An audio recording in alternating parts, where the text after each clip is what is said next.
Sud Radio, le numérique pour tous, Vanessa Pérez. Bonjour et bienvenue dans le numérique pour tous, l'émission dédiée au digital, à l'innovation et à la tech responsable. Alors vous le savez, les cybercriminels redoublent d'ingéniosité pour exploiter nos failles au quotidien. Et bien aujourd'hui, nous allons vous faire découvrir les dernières arnaques et menaces en ligne. Alors quelles sont les nouvelles techniques de fraude? Quels dangers se cachent derrière nos appareils connectés au quotidien?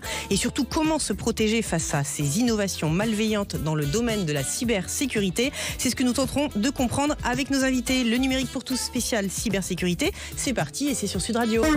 Sud Radio, le numérique pour tous, Vanessa Pérez. Et pour commencer cette émission, j'ai le plaisir d'accueillir un homme qui se bat pour protéger nos systèmes des menaces invisibles et des cyberattaques. Loïc Guézot, bonjour. Bonjour. Loïc, alors vous êtes vice-président d'Uclusif, qui est l'association de référence de la cybersécurité en France. Vous êtes directeur de la stratégie chez Proofpoint et enfin vous êtes réserviste citoyen, c'est-à-dire lieutenant-colonel, ou ce qu'on appelle le COM Cyber MI. J'ai tout bien dit ? Parfaitement. Parfait. Alors, on le disait en introduction, les cybercriminels redoublent d'ingéniosité pour obtenir nos numéros de carte de crédit, accéder à nos comptes. Faites-nous un petit panorama des dernières innovations, malheureusement, et des dernières menaces auxquelles nous pouvons être exposés. Mais il y a beaucoup de choses qui visent le grand public et évidemment ça passe par la messagerie principalement. On voit beaucoup d'arnaques passer. Donc les dernières innovations qu'on a vues, c'est ce qu'on appelle le quishing. Donc on va utiliser un mail avec un QR code pour vous amener facilement à prendre votre téléphone et à flasher le QR code et à vous retrouver sur le site sous contrôle de l'attaquant. Et puis une dernière attaque qu'on a aussi vu passer, c'est ce qu'on appelle le TOAD, le T-O-A-D, Telephone Oriented Attack Delivery. Donc en fait, on va vous envoyer un mail anodin qui va vous confirmer le bon paiement d'une facture que vous n'avez évidemment jamais commandée, pour lequel vous ne souhaitez pas ce paiement. Et puis on va vous indiquer que par exemple, en cas de souci, vous pouvez contacter le service client et réclamer constatant que vous n'avez pas payé. Donc c'est de vous-même que vous allez appeler volontairement un faux service client qui va ensuite évidemment vous arnaquer, vous demander votre numéro de carte bleue ou vous faire faire des actions sur votre PC, sur votre poste pour en prendre le contrôle. Alors les conséquences, le but ultime c'est d'avoir effectivement un numéro de carte de crédit, mais les conséquences encore plus dramatiques, quelles sont-elles, Loïc? Le but ultime c'est d'avoir des données personnelles confidentielles, donc typiquement effectivement des données de carte de paiement qui vont permettre de réaliser des paiements frauduleux pour le bénéfice des attaquants. Mais ça va de plus en plus loin aujourd'hui, puisque les données personnelles, c'est-à-dire vos données numériques, votre nom, votre prénom, votre date de naissance, des informations personnelles que vous utilisez par exemple comme questions secrètes, etc. Tout ça, c'est votre identité numérique qui se retrouve disponible sur la toile et qui va être utilisée par les attaquants pour aller jusqu'à de l'usurpation d'identité.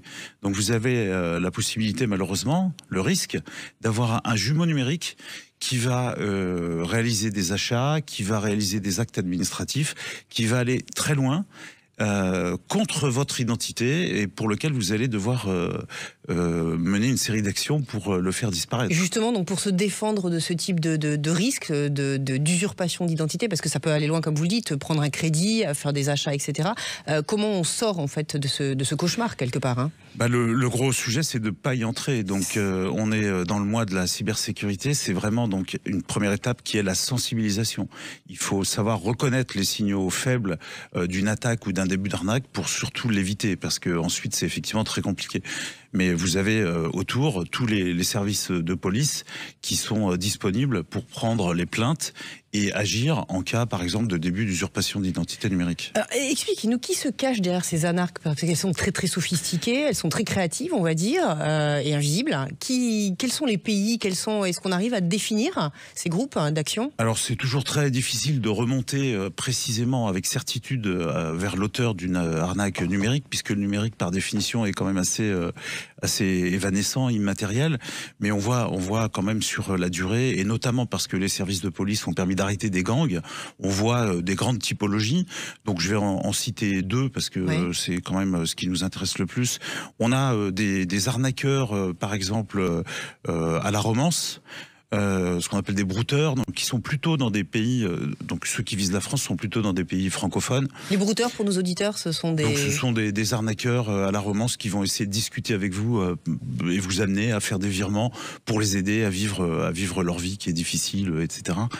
Donc là, c'est plutôt des arnaques qui viennent d'Afrique de l'Ouest, avec des gros plateaux d'appel qui sont spécialisés, et vraiment une industrialisation de cette arnaque. Ah oui, ils sont en plateau, ce ne sont pas des gens indépendants, des petits groupes qui disent on s'amuse, etc. C'est très professionnalisé. Non, c'est très professionnalisé. Maintenant, c'est l'équivalent de plateaux d'appel, mais pour de l'arnaque. Et puis, vous avez de l'autre côté des groupes qui sont plutôt, on va dire, dans les environnements russophones, Europe de l'Est, hein, pour être assez pédagogue. Et qui, eux, sont plutôt des cybercriminels de grande ampleur, donc qui vont viser plutôt des organisations et qui vont déployer ce qu'on appelle l'outil magique qui a quelques années maintenant, mais le rançongiciel, donc une prise d'otage numérique et une menace de destruction ou d'exfiltration de données contre l'organisation si elle ne paye pas une rançon afin de libérer ces données. Alors Loïc, là on parle des arnaques en ligne. On est aussi dans notre environnement tous en relation avec des objets connectés, hein, comme des montres, même des véhicules connectés. On peut imaginer justement, comme il y a de la data, que tous ces objets soient à risque et menacent notre sécurité ? Bah déjà, simplement, ces objets sont numériques, hein, vous venez de le dire. Aujourd'hui, le numérique est partout. Donc, le numérique est aussi synonyme de défaut de qualité, de vulnérabilité. Donc, par construction, ces objets peuvent porter des vulnérabilités. Si elles sont utilisées par un attaquant, eh ben, l'objet va être détourné de son usage. Il va être par exemple une voiture. Une voiture peut être réduite à l'immobiliser, peut être immobilisée par une attaque informatique. Une voiture peut également être déréglé dans ses paramétrages, donc avoir des problèmes de frein. Il y a des histoires assez connues sur ce sujet-là. Et puis récemment, on a vu par exemple qu'une grande marque coréenne avait vu ce qu'on appelle le portail de gestion, donc une application informatique générale piratée.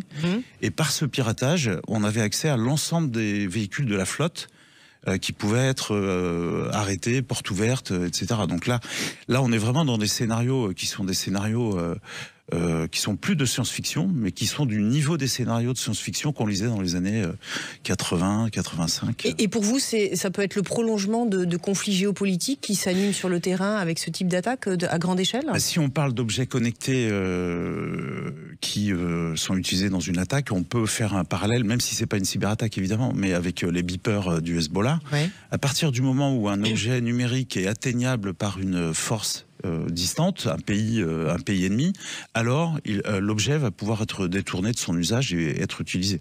Alors il y a une autre affaire qui a fait grand bruit, hein, qui est l'affaire Pegasus, je le rappelle, où on pouvait espionner effectivement le contenu de téléphones portables au niveau gouvernemental. C'est toujours d'actualité, on va dire, ces écoutes multilatérales ? On est sur un système technique qui a fait ses preuves. Hein. D'un point de vue technique, c'est utiliser une zero day ou un zéro clic pour prendre possession du téléphone ciblé. Donc c'est très efficace. Donc évidemment que ça continue. Et si vous avez une marque qui disparaît comme Pegasus, vous allez avoir une autre marque ou deux autres marques qui vont réapparaître.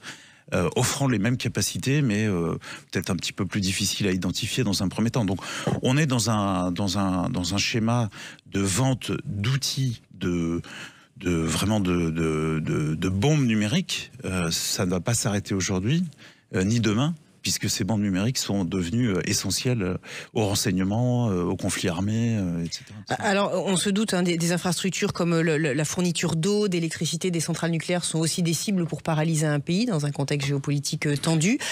Comment nos gouvernements nous protègent et comment elles protègent ces infrastructures ? Déjà, c'est effectivement avéré. On l'a vu depuis les années 2008 et 2015, 2016 en Ukraine.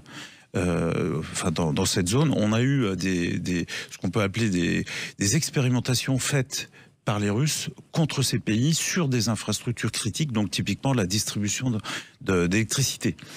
Donc ça fait partie du dispositif de conflit. Donc aujourd'hui,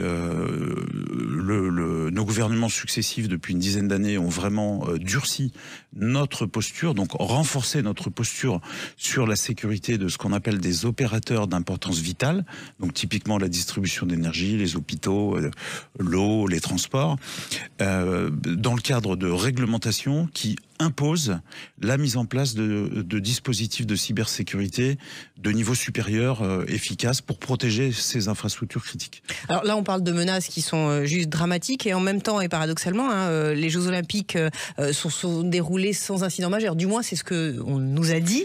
Est-ce que ça veut dire qu'on exagère cette menace ou c'est quoi ce paradoxe? Comment vous l'évaluez? C'est pas un paradoxe. Déjà, ça peut être le résultat d'une excellente préparation.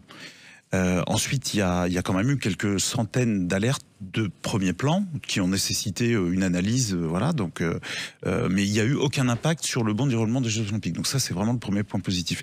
Puis ensuite, il faut reconnaître qu'on a eu une maturité nouvelle, je pense, pendant les Jeux Olympiques Paralympiques de Paris 2024. C'est que on n'a pas compté en milliards d'événements, ce qui était un peu le cas avant. Un événement cyber, c'est une activité microscopique sur un serveur, alors que les infrastructures, c'est des milliers de serveurs et des milliers d'événements à la seconde. Donc si on calcule comme ça, on arrive à des milliards d'événements qu'on transforme très vite et par erreur en attaques. Donc il n'y a pas des milliards d'attaques sur les infrastructures. Il y a des milliards d'événements. Ouais. Qui génèrent des centaines d'alertes qui sont parfois une de 10 attaques efficaces. Alors un autre sujet qui va percuter l'actualité de la cybermenace, c'est l'intelligence artificielle. Quand on pense à ChatGPT, on consomme beaucoup de data, on lui confie beaucoup de secrets quelque part, peut-être des choses stratégiques. Est-ce que ça aussi, on est en train en ce moment de se laisser berner par la frénésie d'utilisation de l'IA? Et est-ce qu'il y a des conséquences à terme que l'on n'est pas encore en train d'anticiper? Le mot-clé aujourd'hui, oui, frénésie d'usage. En tout cas, dans le grand public, on teste ChatGPT, on envoie beaucoup d'informations. Que vont-elles devenir et vont-elles ressortir un jour? On a des cas très documentés, précis, d'attaques sur ChatGPT qui, tout d'un coup, berné, perdant un peu les pédales, se remet à réciter des données qu'elle a apprises, sur lesquelles elle s'est entraînée ou qui lui ont été fournies par d'autres utilisateurs. Donc, moi, je n'aimerais pas que les données que j'ai transmises personnelles pour faire un traitement de test de ChatGPT ressortent dans la question d'un autre internaute lambda que je ne connais pas. Loïc, en une poignée de secondes, donc les députés européens ont voté en 2022 une directive qui s'appelle NIS2, qui vise à harmoniser, à renforcer la cybersécurité du marché européen. L'Europe protège nos données, nos pays et nos États ? L'Europe protège et protège de plus en plus et de mieux en mieux. Donc, notamment, cette directive NIS2 vise à renforcer le niveau général de résilience et de cybersécurité des infrastructures en allant cette fois un peu plus loin que les têtes de pont, les grosses organisations, mais en s'attaquant à la protection des TPE, PME qui sont la chaîne logistique. La supply chain de ces grosses organisations est désormais leur maillon faible. Merci beaucoup Loïc Guézot. Je rappelle que vous êtes vice-président du CLUSIF. Restez avec nous, on marque une courte pause avant de découvrir quels sont les remparts que les industriels mettent en place pour nous protéger des menaces cyber. Le numérique pour tous spécial cybersécurité, ça continue dans quelques instants et c'est sur Sud Radio. Sud Radio, le numérique pour tous, Vanessa Pérez. Et pour continuer cette émission spéciale cybersécurité, j'ai le plaisir de recevoir le directeur technique cyber chez Thales, Yvan Fontarensky. Bonjour. Alors, déjà, je propose, avant de commencer, qu'on rappelle à nos auditeurs dans quelle mesure la marque Thales est au quotidien dans nos vies, même si on ne le sait pas forcément. Bonjour. Alors oui, Thales sécurise un peu notre quotidien, alors soit sur les infrastructures critiques qui nous entourent, l'énergie, ou alors tout simplement en sécurisant les transactions bancaires ou typiquement tous les IoT, le tracking, tous ces colis qui sont livrés sont peut-être sécurisés par des composants Thales ou l'eSIM qui sont dans notre téléphone, qui sécurisent qui fournissent l'accès au réseau de télécommunications et qui sécurisent nos communications. Alors, on a beaucoup parlé de la menace grand public avec Loïc. Avec vous, on va davantage parler de la menace au niveau des entreprises et des États. Quelles sont, par votre prisme, les menaces les plus préoccupantes, on va dire, qui pourraient menacer des infrastructures industrielles? Alors, on les a un peu évoquées. Alors, ce qu'il faut comprendre, c'est que cette menace, déjà, il y a 3 grands types d'acteurs, ce qu'on appelle les acteurs qui sont sponsorisés par un État, les acteurs cybercriminels et les activistes. Clairement, actuellement, c'est les cybercriminels qui ont une grosse part des attaques. Ça augmente chaque année de 30% à peu près ce nombre d'attaques liées à la cybercriminalité qui s'est organisée. Et donc, c'est sur ça qu'il faut se concentrer un maximum. Il ne faut pas oublier les autres qui sont beaucoup plus poussés. Les attaques de type étatique sont sont un peu plus, vont chercher à voler, vont être beaucoup plus discrètes et vont rester sur un système prêt à agir à un moment donné. Les activistes vont faire beaucoup plus de bruit et vont permettre de faire parler d'eux pour pouvoir porter un message politique. Yvan, on peut citer les plus grands incidents que vous avez récemment empêchés ? Alors, déjà, il faut juste comprendre que d'un point de vue au niveau de Thales, on traite à peu près autour de 1000 incidents par jour. Donc c'est à peu près sur la volumétrie. Alors donc on a plusieurs SOC, donc de centres de contrôle autour de la Terre. Ça va directement de la tentative d'intrusion. On va essayer de rendre indisponible un site web. Donc ça arrive tous les jours. Quelqu'un qui essaye de rendre chez nos clients ou chez même Thales même de rendre indisponible. Par moment, on va détecter vraiment des vols d'informations avec un côté un peu plus d'espionnage. Donc là, qui est assez, je vais pas trop mettre en dessus. Puis après d'autres, c'est arrivé à plusieurs reprises qu'on arrête des attaques de type destruction, où quelqu'un veut essayer d'arrêter la chaîne d'approvisionnement directement d'une société. Alors là aussi, on a parlé de l'intelligence artificielle avec Loïc, mais alors vous avez une vision très intéressante parce qu'en fait, vous parlez des attaquants et des défenseurs. Dites-nous un petit peu comment vous voyez ce marché. Ce qu'il faut voir, c'est que dans la cybersécurité, c'est vraiment le jeu du chat et la souris. Donc en fait, les attaquants, d'un côté, évidemment, il y a eu cette démocratisation de l'IA qui est arrivée ces derniers temps. On va aller voir, ils vont avoir utilisé évidemment ChatGPT pour améliorer leur technique de phishing. On va voir les kits de phishing maintenant sont complètement industrialisés chez eux. C'est-à-dire concrètement, les kits de phishing exactement. C'est-à-dire que par exemple, ils vont préparer leur mail avec ChatGPT. Ils vont demander à ChatGPT de préparer, de mettre le logo, d'industrialiser, de préparer leur série d'envois pour faire vraiment de la massification. D'avoir une orthographe correcte aussi, d'avoir une orthographe correcte, même exactement. De traduire dans la bonne langue, d'avoir une orthographe correcte, ce qui fait que avant, quand on cherchait quand on voyait un mail, on pouvait voir où il y a des fautes d'orthographe, où c'était mal écrit. On s'en doutait. Maintenant, c'est beaucoup plus difficile avec ces nouvelles techniques de repérer. Alors c'est peut-être un peu trop parfait. C'est peut-être ça qui va nous permettre de repérer ça humainement. Mais donc vous mettez une intelligence artificielle pour vérifier. Alors c'est l'une des techniques justement. On va mettre une IA pour détecter une IA. Ça peut être une des techniques. On va repérer aussi d'autres. On a des IA qui permettent de détecter des comportements. On s'aperçoit quand on a trop, c'est un peu trop rapide, c'est un peu fait, ou ça ressemble trop. On va avoir des IA qui vont mettre ça. L'IA, on l'utilise chez nous, chez nos défenseurs, depuis 9 ans. Ça fait 9 ans qu'on déploie ces algorithmes-là. Donc, ce qui fait qu'on a une certaine expérience dessus, mais c'est vrai que là, on voit cette explosion chez nos attaquants qui utilisent... Alors, pas non plus à s'inquiéter, parce qu'en fait, c'est des choses qui se repèrent assez facilement à l'heure actuelle. Mais voilà, on voit, c'est vraiment cette utilisation qui apparaît. Alors, vous, comme arbitre, on va dire, Thales, vous êtes impliqué dans ces conflits géopolitiques et vous arrivez à faire la part des choses pour... Voilà, on n'est pas arbitre dedans, mais ce qu'on peut voir, c'est que est-ce que la géopolitique et la cyber, ça va ensemble? Oui, clairement, on s'apercevoir que l'utilisation de la cyber dans ces conflits, que ce soit pour l'espionnage, que ce soit pour des attaques un peu plus stratégiques, comme on a pu voir avec Viasat dans le cadre du conflit russo-ukrainien, où ça a arrêté entièrement tout le réseau de communication, qui a impacté l'énergie, tout ça, on voit l'utilisation de la cyber dans ces conflits-là. Donc là, clairement, oui. Et ça, c'est ce qu'on observe, et c'est pour ça notre rôle de protection des infrastructures critiques est important. Si on devait visualiser un peu comment sont organisés tous ces attaquants, Loïc en parlait en plateau, mais vous, de votre prisme, on a des groupes qui sont gérés comme une entreprise traditionnelle. Alors c'est exactement ça.